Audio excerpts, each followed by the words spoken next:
بسم الله الرحمن الرحیم. السلام علیکم ورحمت الله وبرکاته. زما نوم اشفاق د سیفټي یو نوې ویډیو سره حاضر یم. زموږ نننۍ ویډیو ټایپس اف اوشا وایلیشنز یا سایټیشنز باندې ده.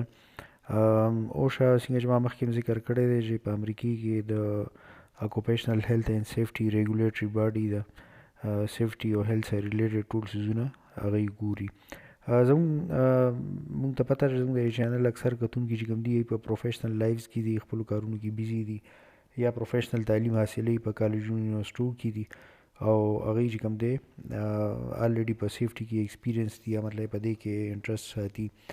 د دې چینل ویډیوز تاسو ته په خپل پروفیشنل علم امپروف کولو کې مدد کولی شي، ورک گروث در کولی شي. دې نه علاوه څوک چې نبوش انټرنیشنل جرنل سرټیفیکیټ یا ډپلومې تیاری کوي یا د ایس پی سی ایس پی تیاری کوي نو هغوی ته هم دا ویډیوز مدد ورکولی شي. سیفټي پروفیشنلز یا کوم خلک چې هم انسپیکشن وغیره کوي نو هغوی اکثر دې مسلې سره مخ وي چې هغوی مطلب لکه یو ابزرویشن ورکړي یو ځای کې د یو سیفټي رول وایلیشن کیږي او هغوی وایي چې یاره دا د سیفټي رول وایلیشن دی، بل طرف ته چې کوم د کنسټرکشن ټیم دی یا کوم خلک چې وایلیشن کوي وایي چې یاره دا ډېر زیات غټ وایلیشن دی. اکثر په دې باندې یو قسم له ډېر زیات غټ ډیبیټ او جګړه او هر وخت دا رواني.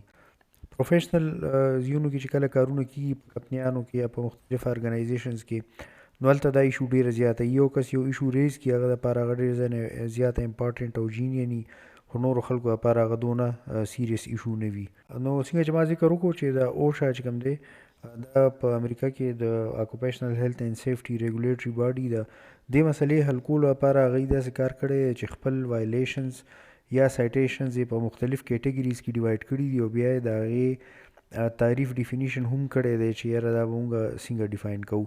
ټولو نه اول خو وایلیشن او سایټیشن کې مطلب فرق ضروري دی. وایلیشن کې هله کېږي چې هغه اوشا چې کوم دی هغه اکثر فاین ایشو کړي او سړي له فاین ورکړي او سایټیشن داسې چې هغه هغوی ته وربل یا ډاکومنټډ انسټرکشنز وکړي چې یاره په دې کې دا کار د سیفټي د رولز نه خلاف کېږي او دا ټیک کوي. نو اوس به موږ راشو چې یاره اوشا چې کوم دی څو قسمه وایلیشنز یا سایټیشنز ایشو کوي. نو دا بیسیکلي شپږ قسمه دي. یو ته وایي ډیمینیمس، یو ته وایي ادر دین سیریس، یو ته وایي سیریس، یو دی فیلور ټو ابیټ پریویس وایلیشن، یو دی ویلفل وایلیشن او یو دی ریپیټډ وایلیشن. اوس به موږ د دې ټولو ډیفینیشن وکړو. ډیمینیمس هغه وایلیشن دی چې هغه بیخي مطلب لکه د یو ټیکنیکل فالټ نان کمپلاینسي خو هغې نه ډېر زیات وړوکی وي. لکه مثلا زه به تاسو له داسې مثال درکړم چې په رول کې دا لیکلي دي چې یاره لیډرز یا پوړی چې کومې دي څه چې مونږ سیډي وایو شیپ لیډر چې کوم دی یاره د دې دوو سټپ منځ کې ګیپ 13 انچ پکار دی خو یو کمپنۍ چې کوم دی 12 انچ یا 14 انچ کړی، 1 انچ فرق دی پکې. نو په دې باندې دونه غټ مطلب لکه نه څوک مړه کېدی شي او نه چې کوم دی څوک زخمی کېدی شي خو صرف یو وړوکی غوندې نان کمپلاینس دی. نو داسې ټایپ کمپلاینس نان کمپلاینس ته چې کوم دی ډیمینیمس وایلیشن وایي. دا اکثر چې کوم دی وربلي خلک وایي چې یاره دا نان کمپلاینس دی خو په یې باندې وایلیشن یا سایټیشن نه ایشو کېږي.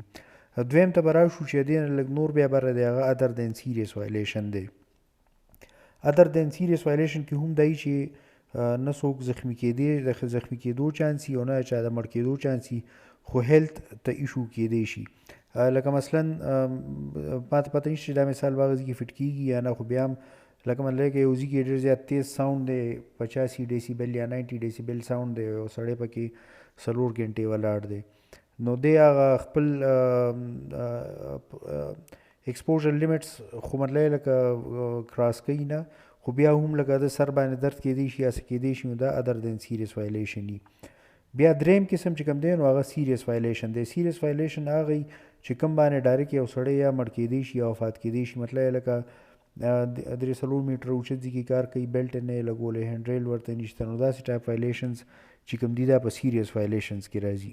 د دې سیریس وایلیشن چې کوم دی د اوشا طرف نه فاین هم ډېر زیات غټي. بیا ورشو فیلور ټو ابیټ د پریویس وایلیشن مطلب څنګه چې نوم نه ظاهره ده چې اوشا یو وایلیشن ورکو هغوی پکې ورځې ورکړي چې یاره دا 3 ورځو کې یا 4 ورځو کې یا هفته کې دا وایلیشن چې کوم دی د دې کلوز آوټ وکړي او په هغه دوران کې هغه کمپني یا ارګنایزیشن هغه کلوز آوټ ونه کړي دا فیلیر ټو ابیټ دی. ابیټ کنټرول میجرز اغوستو ته وایي، کمولو ته وایي. نو چې مطلب لکه کنټرول میجرز ونه لي نو دا فیلیر ټو ابیټ دی. په دې باندې هم ډېر زیات سټرانګ فاین دی. یو بیا ویلفول وایلیشن دی. ویلفول وایلیشن دې ته وایي چې یو امپلایر یو کمپنۍ ته پته وي چې یاره دا مونږ د سیفټي رولز خلاف ورزي کوو، دی باوجود یې کوي. لکه مثلا چې یو ځای کې مثلا هیلث سرویلینس پکار دی او هغه کمپني چې کوم دی هیلث سرویلینس نه کړي، یو ځای کې ډېر زیات شور دی هلته هیلث سرویلینس پکار دی، هغه ځای کې نه کړي او هغوی غلط انفارمیشن کمپني ورکړي. کمپني چې کوم دی ته پته وي چې دا مونږ وایلیشن کوو او غلط انفارمیشن ورکړي، نو دې ته ویلفول وایلیشن وایي. مطلب دا دی دا غلطي نه ده، دې ته پته چې دی غلطي کوي خو دی باوجود یې کوي، نو د ویلفول وایلیشن دغه ته وایي او دې فاین هم ډېر زیات وي. بیا ریپیټډ وایلیشن. ریپیټډ وایلیشن هغې ته وایي چې په 3 کالو کې مسلسل اوشا والا راشي او هغوی یو قسمه وایلیشن سیریس نوټ کړي، نو دې ته ریپیټډ وایلیشن وایي. دا د هغه فارم کې هم کیدای شي چې د یو کمپنۍ شپږ برانچ دي، یو پېښور کې دی، یو مردان کې دی، یو نوخار کې دی. نن یې په پېښور کې اوشا والا انسپیکشن وکړو، هغوی ورک ایټ هایټ وایلیشن وکتو چې شته سیریس، او هفته پس د نوخار برانچ ته لاړ او هلته هم دا دی. نو دا ریپیټډ وایلیشنز دي. مطلب لکه یو قسمه وایلیشن ریپیټ کېږي او دی هم ډېر زیات فاین دي. اگر چې دا رولز په امریکا کې اوشا والا اپلای کوي، خو دې نالج چې کوم دی زموږ سیفټي والا ته ځکه زیات ضروري پکار دی چې هغوی کله سایټ ته ځي او ابزرویشنز ورکوي، کنسټرکشن والا ولا یا کمپنیانو لا یا بل ډپارټمنټ له ورکوي، نو چې هغوی ته خپل وایلیشنز پته وي چې یاره دا موږ څنګه قسمه وایلیشن ورکوو او دا به کوم لیول پورې اسکلیټ کېږي. نو په دې باندې چې کوم دی زموږ د کوالټي د کار کوالټي ډېر زیات امپرومنټ راتلی شي. او چې کله مطلب لکه موږ ته پته وي چې یاره موږ ډیمینیمس وایلیشن یا ادر دین سیریس وایلیشن په سیریس کې نه شو کوو، نو خلک چې کوم چاله ته ابزرویشن یا وایلیشن ورکوي نو یې ډېر زیات سیریس علي. هغوی ته پته وي چې یاره سیفټي والا چې کوم سیریس چیز دی هغه سیریس علي، او چې کوم ان سیریس چیز دی نو هغه په هغه لیول باندې نه اسکلیټ کوي. د دې ویډیو په ډسکرپشن کې به زه یو څو هیشټیګز اچوم. دا داسې ټاپکس یا سیزونه چې کوم کې په پښتو کې دې باره کې خبرې کمې شوي یا مطلب لکه پښتو کې خبرې کمې شوي یا مطلب یې باندې ویډیوز یا ډسکشن نه وي، نو موږ دا غواړو چې پښتو کې باندې ډسکشن وشي. زموږ چې کوم د سیفټي ټیم دی په کار چې په ټریننګ ټول باکس ټاک انډکشن وغیره کې دا بیسیک سیزونه انکلوډ شي. او زموږ چې کوم لیبر یونینز دي، پریشر ګروپس دي، لابیز دي، له پکار دي چې لیډرشپ په دې باندې کنوینس کړي چې داسې ټایپ د قانون سازي وشي چې مطلب لکه زموږ د معاشره او کوم زموږ انډسټریز دي دا سیف شي. د اوشا ویب سایټ باندې باره کې نور ډیټیل شته. که تاسو سیفټي باره کې نور ویډیوز کتل غواړئ په دې چینل کتی شئ، لایک شیر سبسکرایب او کمنټ یې کوئ.